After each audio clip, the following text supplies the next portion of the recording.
नमस्कार, शोमरतुड़ी एनालिसिस में आपका स्वागत है। आज मैं चर्चा करूंगा एक ऐसे साधु की जो अपने को शंकराचार्य कहता है और शंकराचार्य माने हिंदू धर्मगुरु, लेकिन उसके जितने भी काम हैं वो सब हिंदुओं के विरोध में है। जी हाँ, मैं बात कर रहा हूं जो अपने को ज्योतिष पीठ के शंकराचार्य कहते हैं, अभी मुक्तेश्वरानंद सरस्वती। ये आप इनको ये समझ लीजिए, ये राहुल गांधी के साधु संस्करण है। जैसे राहुल गांधी एक फर्जी हिंदू है, हिंदुओं के विरोध में हिंदू अपने को हिंदू बताता, वैसे ही ये जो है हिंदुओं के खिलाफ हिंदू के खिलाफ है, लेकिन अपने को शंकराचार्य बताते हैं। इससे पूर्व मैं आगे बात करूं तो आपसे मेरा निवेदन है एक बार पुनः कि आप मेरे इस चैनल को सब्सक्राइब करिएगा, शेयर कीजिएगा और अपनी राय जरूर रखिएगा।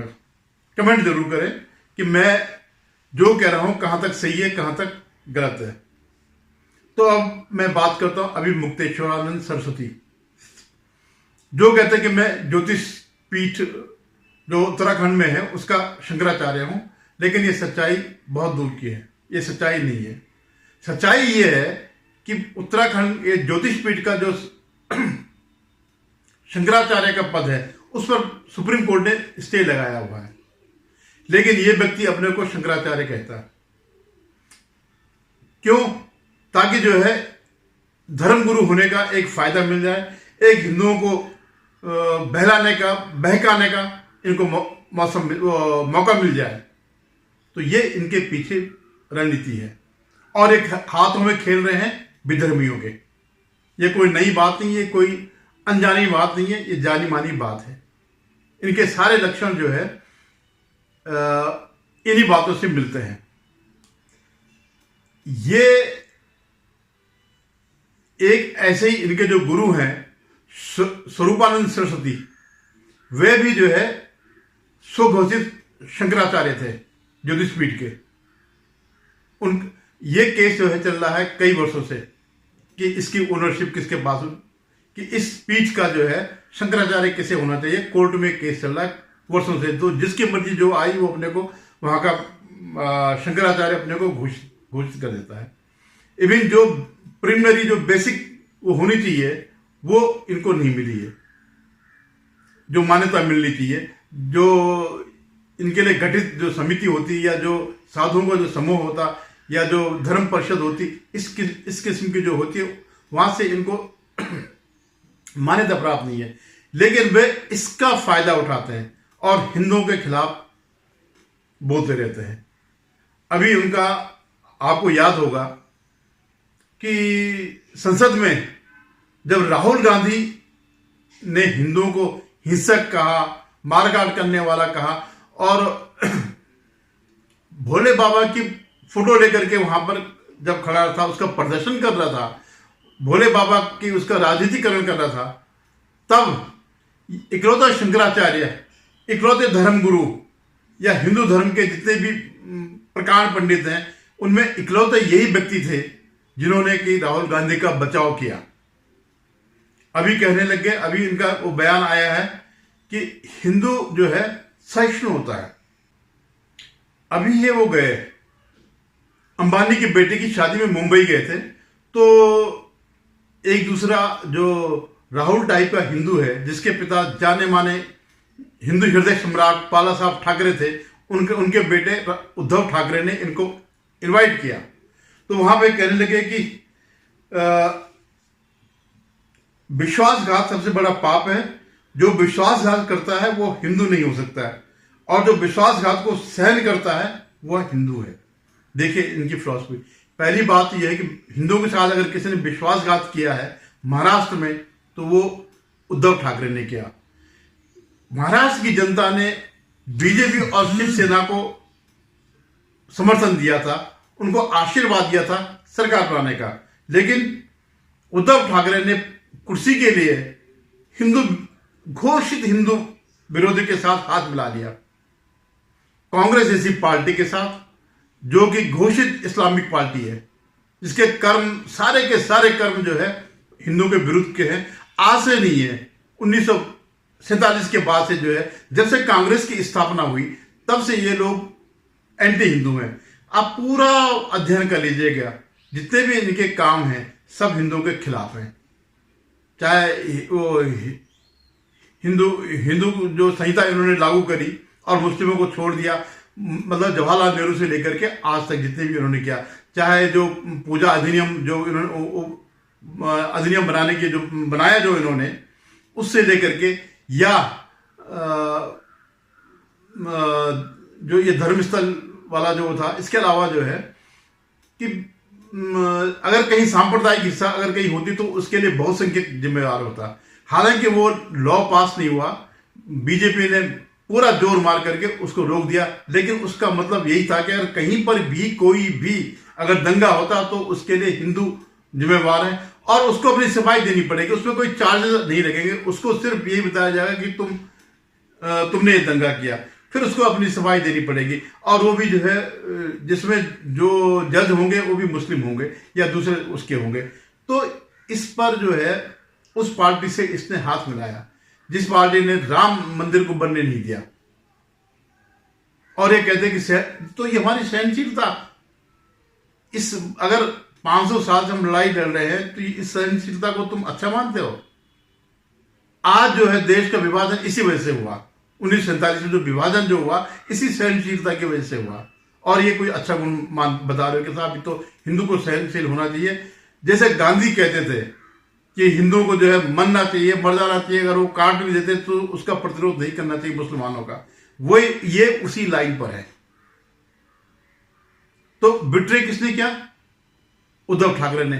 और आरोप किस पे लगा रहे? शिंदे पे या बीजेपी पे। भाई आखिर जो 42 एमएलए उनके वहां से छोड़ के आए हैं तो क्यों आए हैं? क्योंकि उद्धव ठाकरे ने हिंदुओं के साथ बिट्रे किया था, विश्वासघात किया था।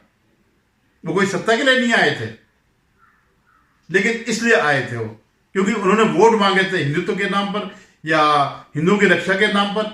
और ये उसकी बात कर रहे हैं, ये मुक्तेश्वर जो है उस राज्य की बात कर रहे जहां छत्रपति शिवाजी महाराज ने स्वराज हिंदवी की स्थापना करी थी, वहां से ये बात कर रहे हैं। और ये इनका पहरावा नहीं है। ये क्या कहते हैं कि कह रहे कि ठाकरे पर हमारा आशीर्वाद है और जब तक वो मुख्यमंत्री नहीं बन जाते दोबारा लोगों का दर्द कम नहीं होगा। और उन्होंने ठाकरे ने कहा कि वो जो कहेंगे उनके हिसाब से करेंगे। ये वो ठाकरे हैं जिनके टाइम पर पालघर में साधुओं की हत्या हुई थी। क्या किया ठाकरे ने? उसमें डिमापोती करने की कोशिश करी। कोई एक्शन अगर उठाया हो तो बता दे। ये आदमी, ये सरस्वती जो है, अभिमुक्तेश्वर सरस्वती जो है, सहनशीलता की बात करता है।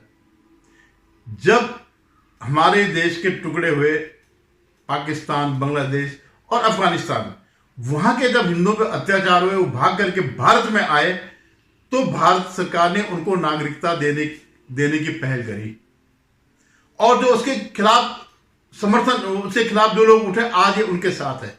जो सीएए का विरोध कर रहे थे, सीएए का विरोध माने कि उन लोगों को जो प्रताड़ित होकर के भारत में आए उनको भारत का नागरिक न माना जाए। जबकि इसी टाइप की संधि 1952 में नेहरू और लियाकत अली खान ने भी करी थी कि जो आना चाहे वो आ जाएंगे। यहां से तो नहीं गए क्योंकि यहाँ के मुसलमानों को तो मजे करने थे, उनको यहाँ कोई उत्पीड़न नहीं हो रहा था, उनको जो कुछ मिल रहा था वो कभी सोच भी नहीं सकते। लेकिन वहां इन देशों में जो है उत्पीड़ित किया गया। आज आप वहां की जनसंख्या देखिए, अल्पसंख्यकों की, हिंदुओं की, सिखों की, ईसाइयों की, जैनियों की खत्म होकर के रहेगी, 1-2% भी नहीं रह गए। तब इसने कभी बोला क्या सरस्वती ने? तब इनके मुंह पे जिप लगी रही थी। जब सीए का विरोध करे थे क्यों नहीं ये सामने आए? कहना चाहिए था इनको कि नहीं, ये मैं समर्थन करता हूं। वो जब तक ठाकरे नहीं वो बन जाता इनके मन को शांति नहीं मिलेगी, ये हमें अशांति रहेंगे। अब ठाकरे नहीं आएंगे। जिन्होंने हिंदुओं के साथ उत्पीड़न किया, हिंदू जनसंख्या के साथ विश्वासघात किया, उनका लौटना नामुमकिन है और ये अशांत ही रहेंगे। और हम भी यही चाहते हैं कि ये अशांत रहें। ये कोई राजनीति में पहली बार नहीं है। 2019 में जब लोकसभा चुनाव हुए तो इन्होंने नरेंद्र मोदी जी के खिलाफ भी जो है एक उतारा था, अपना उम्मीदवार उतारा था। राम राज्य परिषद करके कोई इन्होंने संस्था बनाई है, कोई वो है, और उनका पर्चा खारिज हो गया, क्योंकि पढ़ा लिखा होता, कुछ किया होता तो पर्चा सही होता। चुनाव आयोग ने वो खारिज कर दिया, जो रिक्वायरमेंट होती उन्होंने नहीं भरी। तो ये कहने लगे नरेंद्र मोदी तानाशाह है। ये इस आदमी का मानसिकता है। मतलब जो विपक्ष का जो एजेंडा होता है वही एजेंडा लेकर के ये भी चलते हैं। हालांकि ये छात्र राजनीति में रहे तो वो इनका एस्पिरेशन वहीं से है। एंटी हिंदू, जैसे राहुल गांधी है, जबरदस्ती का हिंदू बना हुआ और हिंदुओं के खिलाफ सारे काम करता है। देश में जाकर के, विदेश में जाकर के हिंदुओं को बदनाम करता है, कहता है हिंदू हिंसक होते हैं, और वहां कहते हैं कि साहब नाम में भले आरएसएस बीजेपी का लेता है, लेकिन कहता वो हिंदुओं के लिए, हिंदुओं का जीना जैसे मुश्किल हो जाए जिससे देश विदेश में, और हिंदुओं के प्रति घृणा फैलाने का जो काम राहुल गांधी करता है वही काम ये भी कर रहा है। तो जब उसका पर्चा खाली हो गया तो ये धरने पे बैठ गए कि जो है ये यहां पर वो चल रहा है। और तो और जब योगी आदित्यनाथ इस देश के उत्तर प्रदेश के मुख्यमंत्री बने, उत्तर प्रदेश जैसे विशाल राज्य के, जो अपने में कई यूरोपियन कंट्री के बराबर है, तब भी इसने जो है विरोध किया। क्या कहा कि जो है एक संत सीएम नहीं हो सकता। इसका क्या मतलब है? मतलब सीएम या पीएम असंत ही होने चाहिए, बुरे लोग ही होने चाहिए क्या? इसका कहने का तो मतलब यही है। और ये जब ये संविधान की बात करता और ये इधर उधर की बात करता, तो बता दे संविधान में कहां पर लिखा है कि संत सीएम नहीं हो सकता। कह रहे जो उन्होंने दो शपथ लिए, एक सीएम की और एक अपने धर्म की, एक संत होने के नाते। तो हमारे धर्म में कहां लिखा हुआ कि गलत काम करो या अपने धर्म की रक्षा ना करो? अपना धर्म अपनी जगह पर है। संविधान में लिखा हुआ है कि आप अपने धर्म का पालन अपने घर में कर सकते हैं। तो क्या इन्होंने इनका कहने का मतलब योगी जी ने संविधान हटा दिया और हिंदू धर्म लागू कर दिया? ये इनका आरोप है। यह मिथ्या आरोप जो है, यह आदमी जो है अपने जगत गुरु की, अपने गुरु स्वरूपानंद की तरह कांग्रेस का पिट्ठू है। ये अपने को ये पढ़ा लिखा बताता तो बताता ना संविधान में कहां लिखा हुआ है, लेकिन क्योंकि सिर्फ विरोध करना है इसलिए ये वो करता है। हालांकि शुरू में जब ये शंकराचार्य नहीं बना था, स्वघोषित शंकराचार्य नहीं बना था, उस समय इन्होंने जबलपुर में कहा था मुसलमानों को चले जाना चाहिए पाकिस्तान। तो ये बात एक बहुत सही है। तो अब क्यों नहीं उस बात को उठाते हैं? अब तो शंकराचार्य बन गए। बोले जो इन्होंने जबलपुर में तब कहा था कि मुसलमानों को पाकिस्तान चले जाना चाहिए, क्योंकि उन्होंने अपने धर्म के लिए एक अलग देश ले लिया, और अगर मुसलमान यहां रहना चाहते हैं तो पाकिस्तान का जो है विलय भारत करें। अब क्यों नहीं इस मुद्दे को उठाते हैं, जबकि आज देश में मुस्लिम पॉपुलेशन इतनी ज्यादा हो गई है, देश के लिए खतरा हो गया, सारी डेमोग्राफी चेंज हो गई है, और वही परिस्थितियां दोबारा निर्मित हो सकती हैं जो 1947 से पहले हो गई। जहां इनका बहुमत हो गया वहां इन्होंने अलग देश की मांग कर दी। और आज भी छुटपुट ये होता है। अभी असद मदनी जो यूपी में क्या वहां का वो है प्रमुख है, तो उन्हें कहा अगर तुम्हें हिंदुओं को कहा अगर तुम्हें हमारा धर्म पसंद नहीं है, कल्चर पसंद नहीं है, पूजा पसंद नहीं, तो जाकर कहीं और चले जाओ। ये देखिए, मतलब हिंदुओं के लेकर जिनका हजारों साल से ये देश जिन हिंदुओं को रहा, उनको कह रहा तुम कहीं और देश चले जाओ। तो ये क्यों कह रहा? इन जैसे स्वघोषित योगियों की वजह से, इन जैसे स्वघोषित साधुओं की वजह से, इन जैसे स्वघोषित शंकराचार्य की वजह से उन लोगों की इतनी हिम्मत पड़ी कि वो इस ढंग से यहाँ के निवासियों को कह रहे कि तुम यहां चले जाओ। एक टुकड़ा लेने के बाद भी, देश का विभाजन करने के बाद भी वो कह रहे तुम यहां से चले जाओ। तो इस आदमी को जो स्वघोषित शंकराचार्य, इसका और ऐसा नहीं है कि औरों ने नहीं किया, सब ने इसका कंडेम किया। जितने भी साधु संत लोग हैं, साधु समाज हैं, अखाड़े हैं, जूनागढ़ का अखाड़ा है, कई जितने भी हैं, उन्होंने इसके खिलाफ बोला है, इसकी इस प्रवृत्ति के खिलाफ वो लगातार बोल रहे हैं। अभी जो इसने कहा कि उद्धव ठाकरे के साथ बिट्रेल हुआ, विश्वासघात हुआ, उस पर उन्होंने कहा कि विश्वासघात तो देवेंद्र फडणवीस के साथ हुआ था। जो एक गिरी है, महंत गिरी जो है, कोई महंत है गिरी करके, तो उन्होंने कहा। उसके अलावा औरों ने भी यही कहा। अयोध्या से भी ये बात उठी कि ये जो है गलत बात कर रहे हैं। तो देखिए, ऐसे लोगों से बच के रहेगा और इन लोगों को ज्यादा महत्व मत दीजिएगा, और जहां ये गलत बोलते हैं उसका प्रतिरोध कीजिएगा, अगर आपको अपने देश को और सनातन धर्म को बचाना है। ये जैसे विरोधी हैं राहुल गांधी के साधु संस्करण हैं, जो साधु के बेस में, सन्यासी के बेस में या योगी के बेस में, किसी भी बेस में, ये हिंदुओं का विरोधी है, हिंदुओं को कुठाराघात कर रहा है, हिंदू हितों को जो है मार रहा है। धन्यवाद।